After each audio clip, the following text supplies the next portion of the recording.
ڕۆژی شەممە قوبات تاڵەبانی سەرۆکی لیستی 105 یەکێتی سەردانی پارێزگای هەڵەبجەی کرد و بەشە جیاوازەکانی مۆنۆمێنتی شەهیدانی بەسەرکردەوە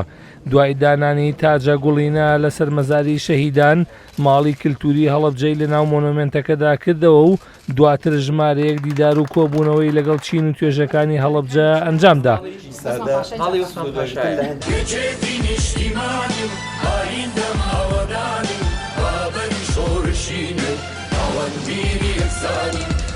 دواتر بە ئامادەبوونی ژمارەیەکی زۆر لەلایەن گران و کادیرانی یەکێتی کەرنەڤاڵێکی جەماوەری بۆ ناساندنی کاندیدەکانی لیستی 105 یەکێتی لە هۆڵی بۆنەکانی هەڵەبجە بەڕێوە چوو. لە وتەی بەخێرهێنانی جەماوەری یەکێتیشدا جەمیل هەورانی لێپرسراوی مەڵبەندی شارە زووری یەکێتی ڕایگەیاند یەکێتی چۆن درێخی نەکردووە لە خوێن بەخشین هەروەش درێخی ناکات لە خزمەتکردنی هاوڵاتیان. کەسوکاری سەربەرزی شەهیدە نەبرەکان پێشمەرگە و ڕێقسنە دێرینەکان کەمەندامە شەهیدە زیندوەکان کادر و هەواڵەکانی ڕێخستە تێکۆشەرەکان ئاشقانی مفتی و ملەکەوە تێکۆشەرانی وارماوا و ئەو بەریە تێکۆشەرەکان پەروەردەکراوەکانی بەمبە و زەواڵی و قەڵای شەبێران لە هەڵەبجەی زام و قوربانی و کارەسەتە گەورەکانەوە لە بەڵام بۆ و شنربێ و تەختیسان و سوورێنی سەنگەوری یەکەمی چەقماخی شۆڕشەوە سڵاو لە ڕۆحی مامی گەورەمان مام جەلال و ڕۆحی هەموو شەهیدەکانی یەکێتی و کورد و کوردستان هەواڵانی بەڕێز خوشک و برایانی خۆشەویست ئەمڕۆ سواڵە بە سواڵە بەڵۆ بە مەڵۆ خەرمانی خەبات و قوربانیەکانمان و خزمەتگوزاریەکان کۆکەینەوە کوڕی مامی گەورەمان هەواڵ قوبات تاڵەبانی سەرقافڵەی ئەو تێکۆشەر لاو و ڕۆشنبیر و دڵسۆزانەیە کە خۆیان بەخت دەکەن بۆ شەڕی مەدەنی و دیموکراسی و چەسپاندنی مافی مرۆڤ و مافی چارە نووسی و دابینکردنی ئارامی و هەلیکار و خزمەت یەکێتی نیشتیمانی کوردستان چۆن درێغی نەکردۆ لە خوێن بەخشین فیداکاری ئاواش درێغی ناکات لە خزمەتکردنی خەڵک. یەکێتی نیشتیمانی و ئایندەم هەوەدانی بابەری شۆڕشین و ئەوەندبیری یەکسانی پاشان کاندیدەکانی لیستی 105 یەکێتی لە سنووری شارە زوور خۆیان ناساند و کورتەیەک لە سیڤی خۆیان پێشکەش بە ئامادەبوان کرد. قوبات تاڵەبانی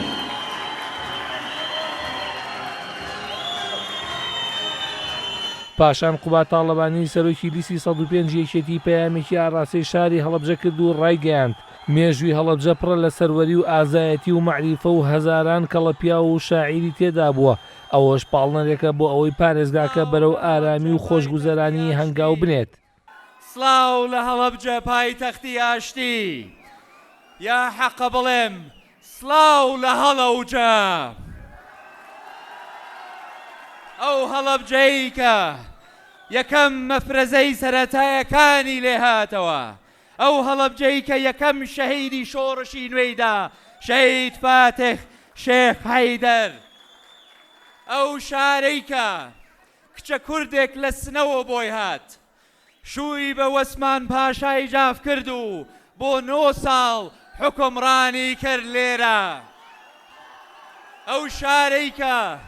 نەیهێشت درندەترین هێرشی کیمیەباران بێورە و بێئومێدی کە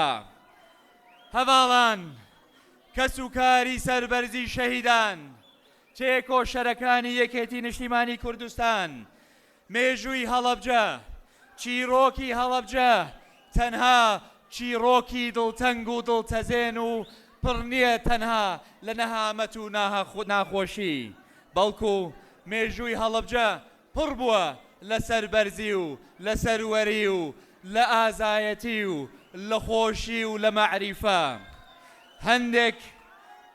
هەندێک لە بەناوبانگترین شاعری کورد وەک نالی گۆران ئەحمەد موختار مەولەوی هەمووی خەڵکی ئەم دەبەرە بوونە مێژووی هەڵەبجە کە پڕ بووە لە ئازایەتی و نەبەردی پاڵنەرێک کە بێ بۆ ئێمە تاکو بەردەوام بین بەو ئازایەتیە و بەو بوێریە بەرەو ئایندەیەکی ئارام و خۆشگوزەران و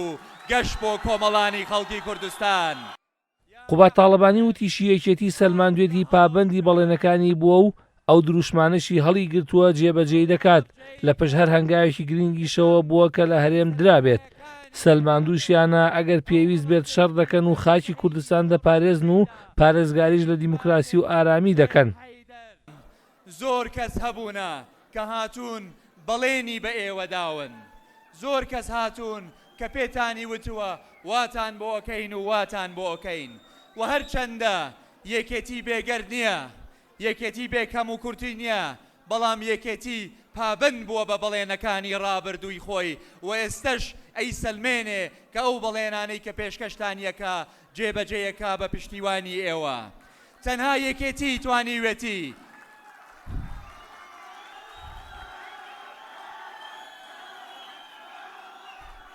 هەواڵان هەرچی هەنگاوی گرنگ ناوە لە هەم هەرێمی کوردستانە یەکێتی لە پشتی بووە و دڵنیابن ئەو هەنگاوە گرنگانەی کە لە ئایندەدا بەجێ دەکرێن هەر بەدەستی یەکێتی نیشتیمانی کوردستان جێبەجێیەکرێن. ئێمە سەلماندوومانە کە پێویستەکە شەڕ بکەین شەڕەکەین. ئێمە سەلماندوومانە کە پێویستە خاک و نیشتیمان بپارێزین لە هەموو کەسێک زیاتر، لە هەموو کەسێک بوێرانەتر، لە هەموو کەسێک ئازایەنەتر خاک و نیشتیمانی کوردستانە پارێزین. بەڵام سەلماندووشمانە کە ئێمە حزبین کە خەباتەکەین لە پێناوی ئاشتی و ئارامی. ئێمە جەوێکی دیموکراسیمان خوڵقاندووە کە یارمەتی دەربووە بۆ ئەوەی چەندەها حزب و بزوتنەوەیە لێمان جابێتەوە و بە کەیفی خۆیان قسە بە یەکێتی بڵێن، قسە بە حکوومەتەکەیان بڵێن، قسە بە دام و دەستگاکانمان بڵێن، قسە بە پێشمەرگەکانمان بڵێن، قسە بە ڕابردووەکەشمان بڵێن. ئەو ڕێگایەمان پێداون. ئێمە باوەڕمان بە دیموکراسیە، ئێمە باوەڕمان بە ئازادیە، بۆیە ئێمە تاکە هێزین کە ئەتوانین ئارامی بەدەست بهێنین. سەرۆکی لیستی 105 یەکێتی ئاشکرای کرد بە پشتیوانی دەنگدەرانی یەکێتی کێشەکانی هەرێم و بەغداد چارەسەر دەکەن و کەرتی پیشەسازی و کشت و کاڵ دەبوژێننەوە و کوردستان لە قەیرانی ئابووری و دارایی ڕزگار دەکەن و ڕۆتین لە دامەزراوەکانی دەوڵەت کەم دەکەنەوە. زۆر بەداخەوە ئێمە بۆ ماوەیەکی زۆر تەرکیزمان تەنها پشتمان بەستووە بە داهاتی نەوت وەکو تاکە سەرچاوە بۆ کوردستان. بۆیە بە دەنگی ئێوە، بە پشتیوانی ئێوە، بە قووەتی ئێوە ئێمە کێشەی نەوت لە بینی کوردستان و عێراق چارەسەرەکەین تاکو بتوانین تەرکیز بکەین لەسەر ئەو لەوێتەکانی کۆمەڵانی خەڵکی کوردستان. ئەو لەوێتەکانی وەکو گەشە پێدان، وەکو گرنگیدان بە کەرتی کشت و کاڵ، وەکو گرنگیدان بە گەشە پێدانی پیشەسازی، وەکو گرنگیدان بە گەشە پێدانی کەرتی گەشتیاری و سیاحی. بەم هەنگاوانە ئێمە ئابووری کوردستان هەمە جۆرەکەین، چونکە ئابووریەکی هەمە جۆر ئابووریەکی بەهێزە. ئێمە بە قووەتی ئێوە، بە قووەتی ئابووریەکی بەهێزەوە ئەتوانین خزمەتگوزاریەکی باشترپان پێشکەشکەین. ئێمە ئەمانە تەنها وەکو شیعار پێشکەشی ئێوە ناکەین. ئێمە خاوەنی وعدی خۆمانین، خاوەنی بەڵێنی خۆمانین، چکن جەماوەری تێکۆشەری وەکو ئێوەمان هەیە، چکن کادری تێکۆشەری وەکو ئێوەمان هەیە، چکن پێشمەرگەی قارەمانی وەکو ئێوەمان هەیە، و چکن پێشتر کە بەڵێنمان داوە بەڵێنەکانی خۆشمانمان جێبەجێ کردووە. ئێمە بەڵێنمان پێدان کە هەڵەبجە ئەکەین بە پارێزگار و هەڵەبجە ئەمڕۆ پارێزگارە. لەژێر شانازیەکی گەورە بوو بۆ من کە سەرۆکی لیژنەی بە پارێزگابوونی هەڵەبجە بووم و ئەمڕۆ لە بەردەمی مەحافظ و قایمقام و یەکە ئیداریەکانی هەڵەبجەدا لێرەین. هەنگاوێکی گرنگمان ناوە، بەڵام بە هەنگاوی بە پشتیوانی تێکۆشەری وەکو ئێوە ئێمە ئەتوانین بە فەعلی مەحافزەی هەڵەبجە بکەین بە پارێزگایەکی کارە تاکو بتوانێ باشتر خزمەت بگەێنێ بە کۆمەڵانی خەڵکی کوردستان.